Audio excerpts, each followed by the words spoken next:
مجھے اپنے دل میں یاد کرتا ہے، میں بھی اسے اپنے دل میں یاد کرتا ہوں۔ جب میرا بندہ کسی محفل میں میرا ذکر کرتا ہے، میں اس سے کہیں بہتر محفل میں اس کا ذکر کرتا ہوں۔ اللہ کی محفل تو ملائے اعلیٰ کی ہے، ملائکہ مقربین کی ہے۔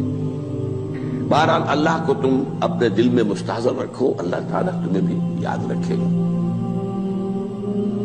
دوبارہ فرمایا احفظ اللہ تجدہ امامک تجاہک، اللہ کو یاد رکھو تو اپنے سامنے موجود پاؤ گے، جب چاہو دعا کرو تو احفظ اللہ تجدہ امامک یا تجاہک، اپنے سامنے موجود پاؤ گے۔ اذا سألت فاسأل اللہ، اب آ گیا وہ مرکزی مضمون۔ دیکھو جب مانگو اللہ سے مانگو، غیر اللہ کے سامنے ہاتھ دراز کرو ہی مت۔ ایک حدیث میں آتا، یعنی حرام نہیں ہے، دنیاوی قواعد اصول قوانین کے تحت کسی سے مدد چاہنا، کوئی سوال کرنا حرام نہیں ہے۔ آپ سوال کریں، مدد لیں، اسی پر دنیا قائم ہے، ایک دوسرے کے ساتھ تعاون کے ساتھ۔ لیکن اونچا مقام کیا ہے؟ کسی سے سوال مت کرو سوائے اللہ، یہاں تک کہ جوتے باندھنے کا تسمہ تمہیں درکار ہے تو بھی کسی سے مت مانگو، اللہ سے مانگو۔ کیا پتہ اللہ کس کے دل میں ڈال دے اور وہ آ کے تمہیں تسمہ پیش کر دے۔ ہوتا ہے ایسا، بسا اوقات ہوتا ہے۔ جو اللہ کے ساتھ لو لگا کر رکھنے والے ہیں، ان کے تو ایسے واقعات ہوتے ہیں کہ دل میں ایک بات آئی اور اس کے بعد وہی بات جو ہے وہ کوئی شخص آ گیا اور اس نے وہ بات پوری کر دی۔ کیونکہ لوگوں کے دل جو ہے وہ تو اللہ کے دو انگلیوں کے مابین جو چاہتا پھر دیتا۔ کیا پتہ اللہ کسی فرشتے کو انسانی شکل میں بھیج دے، آتا ہے فرشتہ، آتا ہے انسانی شکل میں، آپ کی تکلیف کو رفع کر دے، آپ کی ضرورت کو پورا کر دے، اسی سے مانگو، کسی اور سے مانگو۔ یہ ہے توحید کا لب لباب۔ یوں سمجھیے اسلام کی جڑ کیا ہے؟ ایمان۔ اسلام کا جو خارجی نظام عمل ہے، انفرادی اعمال ہو، اجتماعی ہو، ان سب کی روح رواں کیا ہے؟ ایمان۔ ٹھیک، ایک بات ہو گئی۔ ایمان کا خلاصہ لب لباب کیا ہے؟ ایمان باللہ۔ جیسے ایمان بالآخرہ بھی ہے، ایمان بالملائکہ ہے، ایمان بالانبیاء ہے، ایمان بالرسل ہے، ایمان بالکتب ہے، ایمان بالقدر ہے، لیکن اصل ایمان، اسی لیے ایمان مجمل میں آپ کو معلوم ہے کسی اور چیز کا ذکر نہیں۔ آمنت باللہ کما ہوا باسمائہ وصفاتہ وقبلت جمیع احکامہ اقرار باللسان وتصدیق بالقلب، یہ ایمان مجمل ہے۔ اجمالی طور پر ایمان اس کا نام ہے، ہاں مفصل تفصیلی طور پر آمنت باللہ وملائکتہ وکتبہ ورسلہ والیوم الآخر والقدر خیرہ وشرہ من اللہ تعالی۔ تو اسلام کی جڑ ایمان، اور اسلام کا سارا جو نظام عمل ہے، چاہے انفرادی اعمال ہو چاہے اجتماعی، ان سب کی روح رواں ایمان، اور ایمان کا خلاصہ ایمان باللہ۔ اور ایمان باللہ کا اصل حاصل وہ ہے جو اس حدیث میں آ رہا، اس کے دو ہیں تقاضے، عبادت صرف اسی کی، استعانت صرف اسی سے۔ اس لیے میں نے سورہ فاتحہ کا تذکرہ شروع میں کیا، یہ عبادت کا جوہر ہے، عبادت کا جو ہے یہ ایمان کا حاصل، عبادت صرف اس کی ہے اور استعانت صرف اس سے۔ استعانت ہی میں سوال بھی آ گیا، یہ بھی مدد ہے، آپ کسی سے کچھ مدد مالی چاہ رہے ہیں یا کوئی اور مدد چاہتے ہیں، کسی کام میں مدد چاہتے ہیں، جیسے میں نے کہا تھا کہ سفارش کرانا چاہتے ہیں، یہ بھی مدد ہے۔ وَإِذَا اسْتَعَنْتَ فَاسْتَعِنْ بِاللَّهِ، اور جب مدد مانگو صرف اللہ سے مانگو۔ اور وہ سارے الفاظ یاد کر لیے، استدعاء، استعانت، استغاثہ، یہ جو غوث اعظم سے استغاثہ کیا جاتا ہے یہ تو شرک ہے۔ استغاثہ اللہ سے، دعائی اللہ کی، اس اعتبار سے استمداد، استعانت، استدعاء، استغاثہ، یہ سب اللہ سے، صرف اللہ سے۔ عبادت صرف اللہ، ایاک نعبد، اور استعانت صرف اللہ سے۔ مانگو صرف اللہ سے، جب مدد طلب کرو صرف اللہ سے، اور جان لو اگر تمام لوگ جمع ہو کر تمہیں کوئی فائدہ پہنچاؤں گے نہیں پہنچا سکتے، الا بشیء قد كتب اللہ لك وان اجتمعوا على ان يضروك بشیء لم يضروك الا بشیء قد كتب اللہ عليك، اگر سب مل کر چاہیں تمہیں کوئی نقصان پہنچا دے نہیں پہنچا سکتے مگر وہی کچھ جو اللہ نے تمہارے لیے لکھ دیا۔ اب بتائیے خوف کی جڑ کٹ جائے گی کہ نہیں؟ یہ جو ایمان جو ہے یہ خوف اور حزن دونوں سے نجات دلانے والی بات ہے۔ جو حقیقی مومن ہے وہ اللہ کا ولی ہے، حقیقی مومن وہ اللہ کا ولی ہے، اور الا ان اولیاء اللہ لا خوف علیہم ولا هم يحزنون۔ یہ اولیاء اللہ کو علیحدہ مخلوق نہیں ہے، کوئی ان کے سر پہ سینگ نہیں ہوتے، انسان ہی ہوتے ہیں، لیکن حقیقی معنی میں مومن ان اعتبارات سے جو آج ہم پڑھ رہے ہیں ایمان اس درجے کا پہنچ گیا تو اللہ کا ولی ہے۔ ان لوگوں کے خوف کس بات کا ہوگا؟ کس سے خوف کروں؟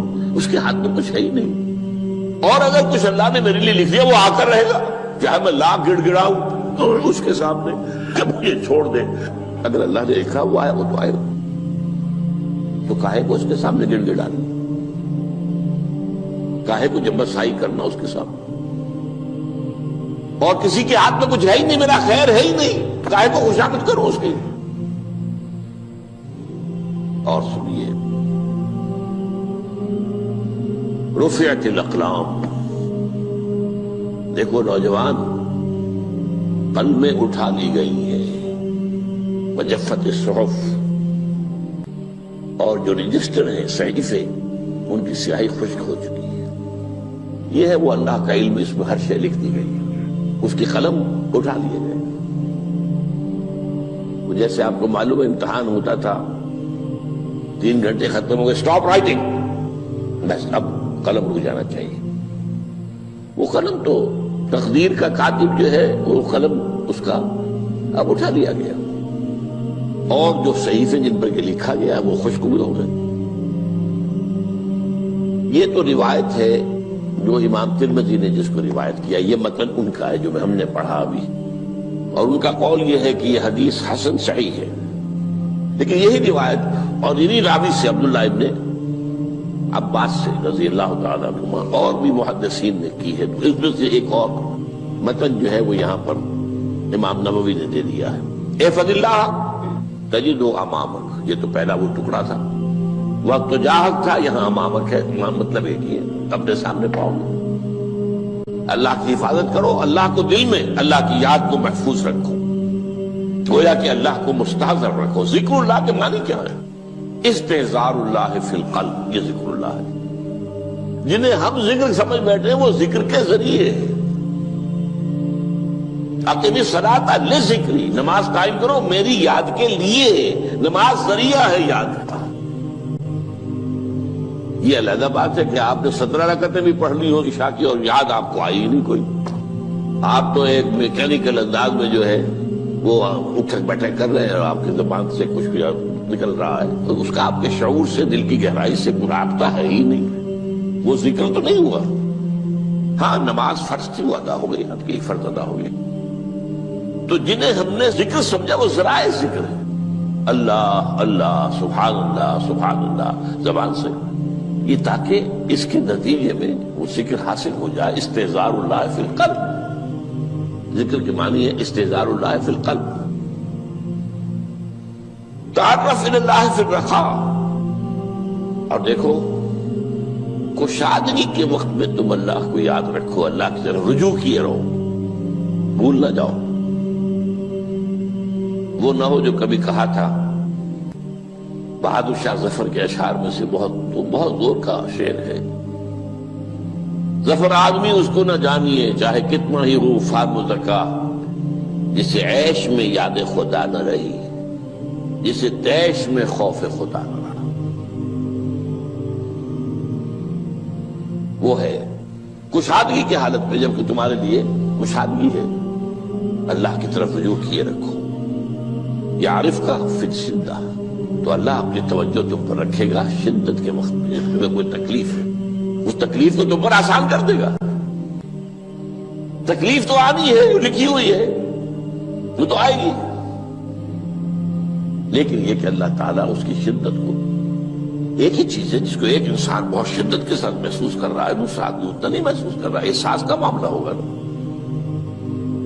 وہ تو اصل میں اگر انسان کی نرز کٹی ہوئی ہے تو احساس ہوگا ہی نہیں، سرے سے ہی نہیں ہوگا۔ تو اس اعتبار سے اللہ تعالیٰ تمہارے لیے اس شدت کی کمی کر دے گا۔ وَاعْلَمْ أَنَّمَا أَخْطَأَكَ لَمْ يَكُنْ لِيُصِيبَكَ، اور جان لو جو چیز تم سے چھوٹ گئی ہے، رہ گئی ہے، وہ ہرگز تمہیں ملنے والی نہیں تھی۔ اب آپ نے کسی ملازمت کے لیے درخواست دی ہے، درخواستیں مانگی گئی ہیں، اپنی سی محنت کر لی، نہیں ملی ملازمت، اب آپ بیٹھے ہوئے افسوس میں، رنج میں، غم میں، فلاں نے یہ کر دیا، فلاں نے یہ کر دیا، وہ فلاں جو ہے بڑی تکڑی سفارش لے آیا تھا، فلاں نے رشوت دے دی۔ چھوڑو میاں اس کو، وہ تمہارے لیے نہیں تھی۔ کاہے کو اپنے ذہن کے اندر یہ کھچڑی پکا رہے ہو بیٹھے ہوئے؟ خواہ آپ شاید سوء ظن میں بھی مبتلا ہو رہے ہو، کسی نے نہ رشوت دی اور آپ سمجھتے ہو کہ رشوت دی ہے اس نے۔ یہ ساری چیزیں جو ساری سیئات، ان کی جڑ کٹ جائے گی۔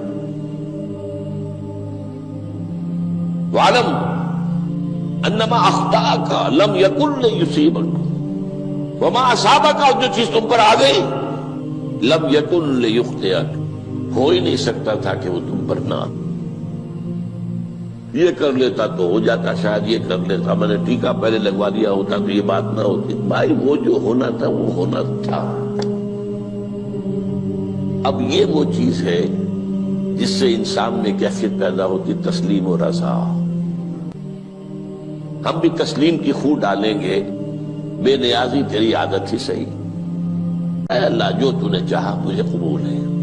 اسی لیے میں نے آپ کو آیتیں سنائیں سورۃ تغابن کی، ما اصاب من مصیبت الا باذن اللہ، کوئی مصیبت نہیں آتی مگر اللہ کے اذن سے۔